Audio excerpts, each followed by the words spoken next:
The film begins, and we see Ashoka talking to his birds, and we realize that he has a kind heart and a love for life. At the same time, his grandfather, the king, has converted to another religion, so he has renounced the throne and abdicated in favor of his son. We learn that he will be leaving the place and going away. Ashoka is sad and goes to bid him farewell, pained because he was his only friend among his family. We learn that Ashoka wanted to take his sword to always remember him by, but his grandfather tells him that this is no ordinary sword. It is a demon. The moment you use it, it will be thirsty for blood and will not distinguish between the blood of an enemy or a friend. He explains that they must get rid of the sword to be free from its evil. Suddenly, his grandfather throws it into the waterfall and Ashoka is shocked. His grandfather then leaves the place and departs, but Ashoka returns to the waterfall and keeps searching for the sword until he finds it. He indeed finds it and trains with it every day by himself without anyone knowing. But one day, while he is training, the sword slips from his hand, flies towards a bird's nest, and kills the birds. Ashoka is shocked and believes his grandfather's words, but from that moment on, compassion dies in his heart, and he takes up the sword again. Years pass, and Ashoka becomes the commander of their kingdom's army, Magadha. We learn that at that time, they are at war with the kingdom of Taxila to seize their land, but the general warns him that they might lose the war because the enemy's army is twice the size of theirs. He tells him, "I was waiting for General Shivaroth to come with his forces and help me, but surely my brother Sushim stopped him so I would lose the war." However, victory in battle is not won by numbers because it is the mind that ultimately wins. The next day, we see the army of Taxila on its way to attack them, but we know that Ashoka had prepared a trap for them. We see his forces diving underwater, and suddenly they attack the Taxila army and wipe them out. Later that night, they have eliminated half of their army. The general comes to him and says that the prince of Taxila has decided to surrender. Ashoka goes to meet him, but the prince betrays and attacks him. We learn that Ashoka had anticipated the betrayal, so he draws his secret weapon, defeats him and all his men, and wins the war. The next day, he returns to Magadha victorious and goes to meet his father, the king. The king is pleased with him and wants him to be the crown prince who will rule after him, but the queen convinces him not to do so. We learn that she is the king's second wife and is plotting for her son, Sushim, to be the king after him. Ashoka is shocked and leaves the place. Meanwhile, we see Sushim punishing General Shivaroth because their plan failed and Ashoka won the war. We learn that Sushim wants to kill Ashoka to get rid of him. The next day, Ashoka is in the river and we see the criminal hired by Sushim waiting for the right moment to attack Ashoka. Sushim's brothers are watching what is happening, but Ashoka surprises them, captures the criminal, and wants to find out from him who ordered the attack. But at that very moment, Sagrat shoots the criminal with an arrow and kills him, and they flee the scene before Ashoka can see them. But Ashoka is certain that Sushim and his brothers are the ones who want to kill him. Afterwards, Ashoka goes to his mother, Queen Dharma. She has learned what happened and is afraid for him, ordering him to leave the kingdom and depart. But he tells her, "If I leave, they will call me a coward, and I am not a coward." He leaves and goes to Sushim and his brothers, mocks them, and sits on the king's throne. Sugrat gets angry and tells him, "Get away from the throne, it's better for you." He attacks him, but Ashoka is not afraid of them and says, "If you think you can defeat me, I challenge you to a fight in front of the entire kingdom." He replies, "Then we meet tomorrow morning in the arena." Ashoka agrees and leaves the place. But at the same time, the king has learned that Ashoka sat on the throne. He says to Dharma, "Today, your son dared to sit in my place, so tomorrow he might raise his sword against me and kill me." He warns her that if she cannot discipline him, he will get rid of them both. Dharma is terrified and leaves the place. Afterwards, Ashoka learns what happened and understands that his mother will neither eat nor drink until he leaves the kingdom for good. He is forced to agree and gives up everything. The next day, he leaves the place and departs to live in a kingdom called Kalinga, not revealing his true identity to anyone. The next day there, he hears the voice of a girl singing, and we learn her name is Karwaki. Ashoka is captivated by her voice and walks towards the sound, and the moment he sees her, he falls in love at first sight. We learn that Karwaki had been wishing to meet the young man who would make her fall in love. Ashoka meets her, follows her, and wants to get to know her, but she tells him, "I don't talk to strangers," and leaves. He turns around and doesn't know where she went, but she returns again, suspecting he is following her, and says to him, "Who are you?" He doesn't tell the truth and says, "My name name is Pawan. She warns him, saying, "I am from a warrior tribe, and if you follow me again, I might kill you," and leaves. Ashoka goes to the village and spends the evening at the tavern. The villagers think he is one of those searching for Prince Arya and his sister Princess Korwaki, who are on the run from the criminal who killed their father, the king of Kalinga. Ashoka pays attention to the villagers' talk and suspects that the girl he met is Korwaki. Meanwhile, we see a man named Virat, and we learn he's the strongest man in the village. We learn that he challenges anyone he meets to a wrestling match. Virat sees Ashoka and says to him, "You seem to be new here. Come and wrestle me." Ashoka goes to him, but manages to trick and defeat him. Virat gets angry and is about to fight him, but at that moment, his wife comes, calms him down, and takes him with her. Ashoka goes to sleep in the place where the farmers sleep, but the next day, someone tells him, "If you are going to live with us here, you must work, or we will kick you out." He takes a pail from him and goes to work milking cows, but he doesn't know how. At the same time, he sees Korwaki, who has come to the place in disguise to get milk. She sees him, is shocked, and thinks he is one of those chasing her. At the same time, 3 of her pursuers have arrived at the location. She sees them, leaves, and flees towards the river, but they follow her. But at the same time, Ashoka has caught up with her. She asks him, "Can you swim?" He tells her, "Yes." So she jumps into the water, and he jumps in after her. The 3 pursuers cannot follow them because they cannot swim. She cannot swim, but she was sure Ashoka would jump in after her and save her. After he saves her, he tells her he knows the truth. She says to him, "So you were also chasing me to kill me?" He is about to confess his love for her, but at that moment, her guard, Bhima, appears and hits him on the head, and he loses consciousness. But Korwaki saves him before he drowns and takes him with her to the cave where they are hiding. There, we see her brother, Arya. Meanwhile, Bhima has returned to them after dealing with her pursuers, but he is shocked when he sees that she has saved him and brought him to the cave. He wants her to leave him and not treat him because he is a stranger to him and could be a danger to them. But Korwaki refuses and insists on saving him. She enters the cave and begins to treat him. Ashoka, delirious from the injury, says her name. Korwaki is surprised, but happy that he is thinking of her. Meanwhile, Arya is sleeping and dreams of his last day with his father and mother. But at that time, criminals suddenly attacked his father and mother and killed them. At that moment, Arya wakes up, having remembered what happened to them in his dream. But Bhima is by his side, calming and reassuring him. The next day, Ashoka wakes up and learns that Korwaki was the one who saved him. He musters the courage and confesses his love for her. We learn that she also likes him, but she couldn't bring herself to tell him. At the same time, Bhima returns after securing their escape route. Ashoka asks him, "And where are you going?" Arya tells him, "To the kingdom of Kalinga." He tells them, "I am also going there." But Bhima tells him that their path is different from his, and he takes Arya and Korwaki and leaves. Ashoka returns to the village where he was staying and spends the evening at the tavern, upset because he doesn't know if Korwaki loves him or not. Meanwhile, Virat is in the same place and attacks the girl who is singing, but Ashoka defends her and hits him. Virat gets angry and challenges him to a fight. Ashoka accepts the challenge and tells him, "I could face you without even seeing you." Virat is provoked and imitates him, but Ashoka leaves him and flees. The next day, Korwaki, Arya, and Bhima are still in the same place, but we see that the criminals are looking for them. They try to escape. By chance, Ashoka sees Korwaki and wants to know from her if she loves him or not. He says to her, "Yesterday, when you left me, you didn't even try to look at me and say goodbye." She doesn't answer him and runs to catch up with Bhima, but she stops again and looks back at him, and he becomes certain that she loves him, but she leaves him and flees with Bhima. Suddenly, on their way, the criminals have reached them. Bhima tells her,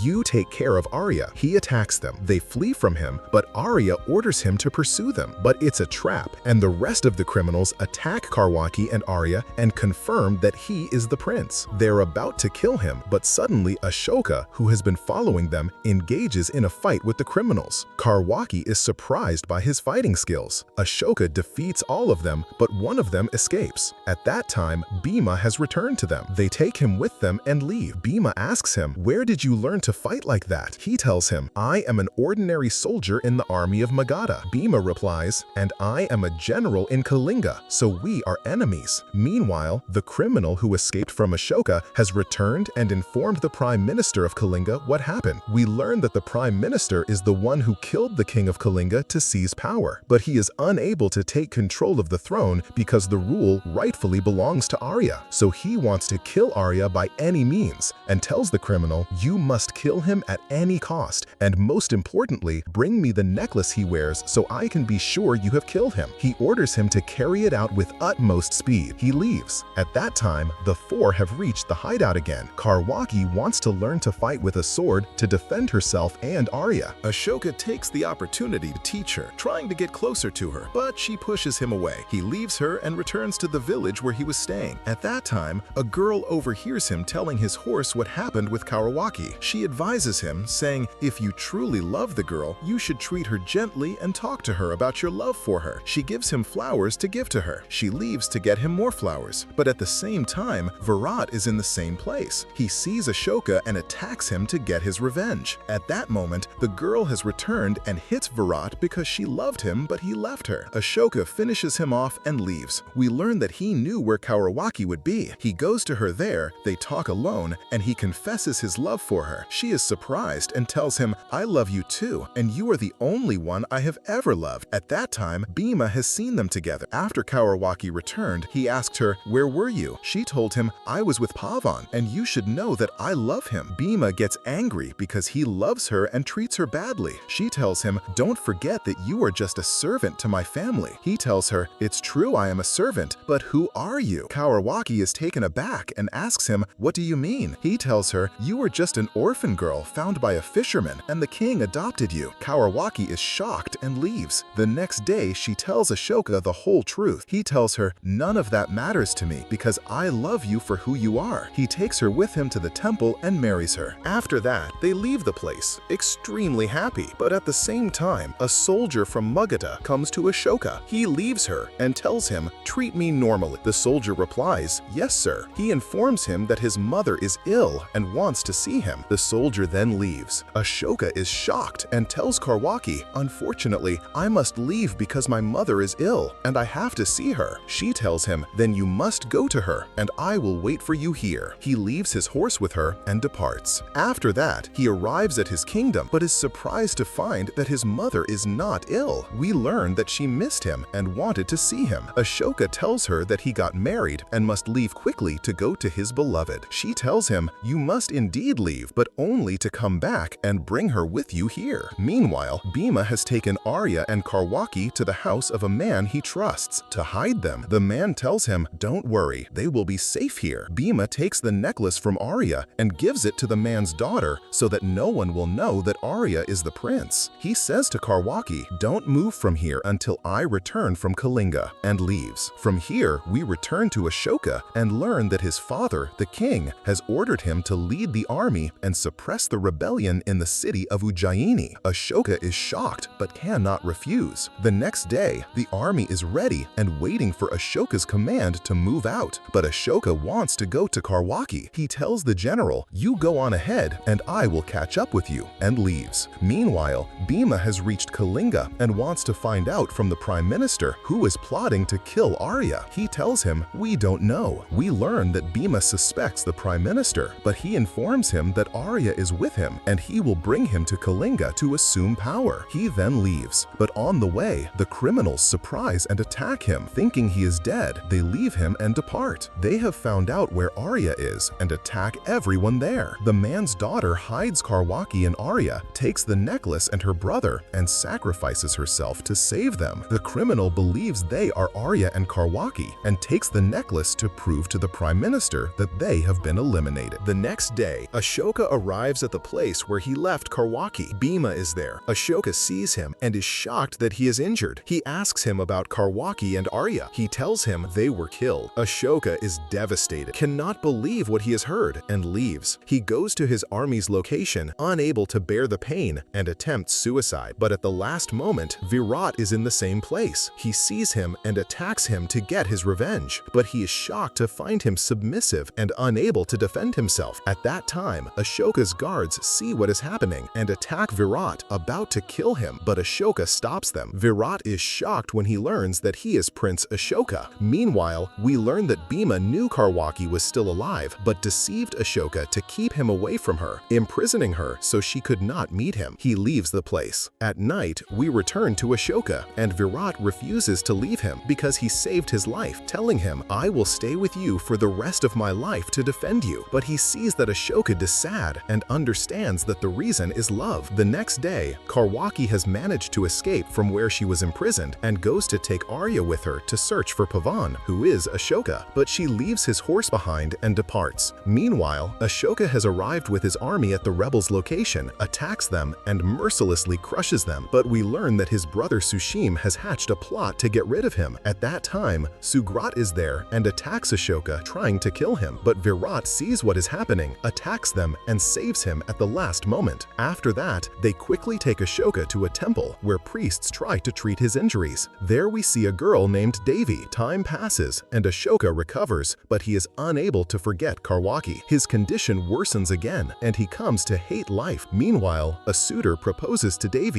and she accepts. At that time, Sushim and his brothers have found Ashoka's location and decide to send a criminal to kill him in the temple. Indeed, the criminal goes to the temple and disguises himself among the monks. At that time, it is Devi's wedding day. Devi forgets to give Ashoka his dose of medicine. She asks her grandmother for permission and goes to treat him. At that time, the criminal has reached Ashoka and is about to kill him, but at the last moment, Devi sees him and attacks him. Ashoka sees what is happening but is unable to move and is surprised that Devi managed to save him, but she is shocked by what she has done. Ashoka calms her down and takes her to her groom, but her groom and his family are shocked when they see her covered in blood. We learn that they consider blood a bad omen on a wedding day. They decide to call off the marriage without knowing the reason and leave. Devi is shocked and deeply saddened, but we learn that Ashoka has decided to marry her to compensate her. The next day, they indeed get married, but Devi knows that he will never be able to love her because Karwaki is the only one in his heart. We learn that Ashoka regretted being away from Karwaki and unable to save her. Meanwhile, Karwaki was on her way to Magadha to look for him. She reaches Magadha but asks for him by the name Pawan. None of the soldiers know anyone by that name, but Karwaki does not lose hope that she will find him and stays there. After a while, she reaches the king's palace to ask people and guards about him. At the same time, Ashoka's procession has arrived, as he has decided to return to the kingdom. Karwaki almost sees him, but at the last moment, we learn that Bhima had been following her and has reached her location. But Karwaki doesn't want to leave until she finds Pawan, but Bhima takes Arya from her, forcing Karwaki to leave the place and go with them. After Ashoka enters the palace, the king disapproves of Devi's presence because she is from a different religion. He says to Dharma, "Tell your son to take her and go back where he came from." Ashoka gets angry, leaves, and returns to the temple. The next day, Bhima has arrived at the palace of Kalinga, exposed the prime minister's conspiracy and punished him, and Arya takes over the rule. Bhima is overjoyed and tells Karwaki, "I have fulfilled my promise to you, and we have returned to Kalinga once again." But she is upset because Pawan, who is Ashoka, is not with her. He asks her, "And how long will you keep waiting for him? Because he may never come back." She tells him, "Even if he is late, I will keep waiting for his return." Meanwhile, Devi informs Ashoka that she is pregnant. He is shocked, but happy that he will have a child. But at the same time, the king's illness worsens. We learn that Sushim has decided to get rid of Devi to kill her child and deprive Ashoka of it. The next day, Dharma is with her to check on her, but suddenly she feels a strange movement in the place. She understands what is happening and is surprised by the criminal's presence. She screams and he kills her, but before he can escape, a guard arrives and kills him. The news of his mother's death reaches Ashoka, and he turns into a volcano of rage, unable to comprehend that she is dead. But after he recovers from the shock, he decides to take revenge and draws the sword from its place. Devi tries to stop him, but he tells her, "No one can stop me today." She tells him, "I will not let you touch my son with murderous hands." He doesn't reply, leaves, takes his army, attacks the palace, and eliminates everyone in their path until he reaches Sushim. But Sushim throws down his sword because he knows Ashoka can't kill him while he is unarmed. He tells him, "I loved your mother as my own, and I would have considered your son as my own if only you were not Ashoka. But you are Ashoka, and this is fate." Ashoka tells him, "Pick up your sword and face me." Sushim replies, "Why? To give you the chance to defeat defeat me? I won't give you that chance. To take the throne, you must kill me. Sushim is certain that Ashoka won't kill him without a fight, and Ashoka is indeed about to leave him and depart. But at that same moment, Sushim pulls out a dagger and is about to kill him, but Virat saves Ashoka and kills Sushim instead. At the same time, Sugrat is watching what is happening, but his remaining brothers have been captured. Ashoka orders the guard to kill them so they cannot betray him, but Sugrat escapes. The next day, we learn the king has died, so Ashoka becomes the new king, but Devi has decided to leave him after what he did to his brothers. From that time on, Ashoka becomes a ruthless monster, attacking all the surrounding kingdoms to bring them under his control and rule. Meanwhile, Sugrat has taken refuge in the kingdom of Kalinga and begs them to let him live there to protect him from Ashoka. They agree to protect him, but Ashoka finds out and declares war on them. Korwaki learns the news and is afraid that Pawan, who is Ashoka, might die in the war, as she thinks he is just a soldier in Magadha's army. Meanwhile, Ashoka is preparing for war, but his army commander asks him to allow them to launch a surprise attack before the enemy can prepare. Virat tells them, but that is treachery and against the rules of war. Ashoka tells him the only rule of war is victory and allows the commander to attack. The commander takes the army, attacks them, and destroys everything in his path, but they are unable to enter the kingdom. They leave them and depart. Korwaki is shocked. Bhima did not expect that they would be wiped out. Sugrat tells him, Ashoka killed his own brothers. Do you think he will spare you? He replies, then we must kill him. Sugrat tells him, and I can lead you to his location. He takes a force from the army and goes with him, and they attack one of Ashoka's army posts, but the commander escapes from them. At dawn, Sugrat and Bhima enter the palace through a secret entrance and reach Ashoka's location. Bhima sees him and is shocked that he is Pawan. At the same time, the army commander has returned to inform Ashoka of what happened. He sees Bhima, attacks him, and saves Ashoka, but Bhima manages to overpower him and escape, but suddenly a guard strikes him with a spear. Bhima endures the injury, reaches his horse before they can kill him, and escapes from the place. At that time, Ashoka doesn't know what happened. Sugrat enters his quarters and attacks him himself, but at the last moment, Ashoka manages to overpower and kill him. Meanwhile, Bhima has reached a nearby village and sent someone to inform Korwaki that he is injured. Korwaki came quickly, but he died before he could tell her that Pawan is Ashoka. The villagers are shocked that their army commander is dead and there is no one else, so she decides that she will lead the army herself. From that time, they both began preparing for war. Meanwhile, Virat informs Devi that Ashoka has decided to destroy the kingdom of Kalinga. Devi is afraid of what will happen and does not want her child to be born amidst death and destruction. Virat feels her pain and leaves. The next day, he stands in Ashoka's path and tries to stop him before he destroys everything. Ashoka dismounts his horse, confronts him, and defeats him with utmost ease, saying, remember, you are alive now because you are a friend. Virat tells him, you are no one's friend. You are your own enemy. Ashoka gets angry and strikes him. Virat quickly gets up and tries to attack him, but the soldiers restrain him. Meanwhile, the army commander has reached the Kalinga army's location and prepares to attack. The general tells him, but our king, Ashoka, has not arrived yet. But the commander ignores his words and orders the first wave of the army to attack. They attack, but the Kalinga army has booby-trapped the area. The Magadha soldiers are shocked, fall into the trap, and do not know how to face them. The Kalinga army deceives them by pretending to retreat. The commander becomes arrogant and tries to pursue them, but he is surprised by the rest of the army who attack him. However, Korwaki manages to fend him off and kills him. They think they have won, but at that very moment, Ashoka arrives with the rest of the army and attacks them. Korwaki sees him in the battle and is shocked. She calls out to him by the name Pavan, but he doesn't hear her. She runs towards him, trying to reach him, but at the last moment, she is injured and remains in her spot, watching him mercilessly kill her people. She cannot cannot believe this is her beloved and loses consciousness. After a long time in battle, the minister goes to Arya and tells him, "We have lost the war." But Arya is shocked and cannot believe it. He goes outside the palace and calls for Karwaki. Meanwhile, the Magadha army showers them with arrows to finish off the remnants of the Kalinga army. The Kalinga army is annihilated, and Ashoka wins the war and occupies the kingdom. At the same time, his brother comes and informs him that he has become a father to twins, a boy and a girl, but he refuses to tell him their location because Devi doesn't want him to reach them. Ashoka is shocked and feels the evil that he now lives in. His brother leaves him and departs. Ashoka tries to follow him but cannot. At the same time, he sees all the people he has killed to win the war. He is shocked and cannot believe he has turned into a monster. Meanwhile, he hears his soldiers dividing the spoils of war among themselves. He finds out that his horse, which was with Karwaki, was found by one of them. The soldier tells his comrade that the horse was with Karwaki, the leader of Kalinga. He goes towards the horse in disbelief, takes it with him, and searches for Karwaki until he finally finds her. But she has already found out that he is Ashoka and is traumatized by what he has done to them. He asks her to forgive him, but his tongue is tied, and he cannot tell her that Bhima's deception, telling him she was dead, was the beginning of everything he did. At the same time, Arya has reached their location and says to him, "Where have you been? Ashoka has taken all my land." He tells him, "All your land will be returned to you, and I will stay with you and never leave you." He promises them that he will remain with them, but they are surprised to find that Arya is injured, and unfortunately, he dies in his arms. Both are shocked and utterly grief-stricken. We learn that Ashoka decided to renounce everything to live his life in peace. And here was the end, and we'll meet in the next video, my friend.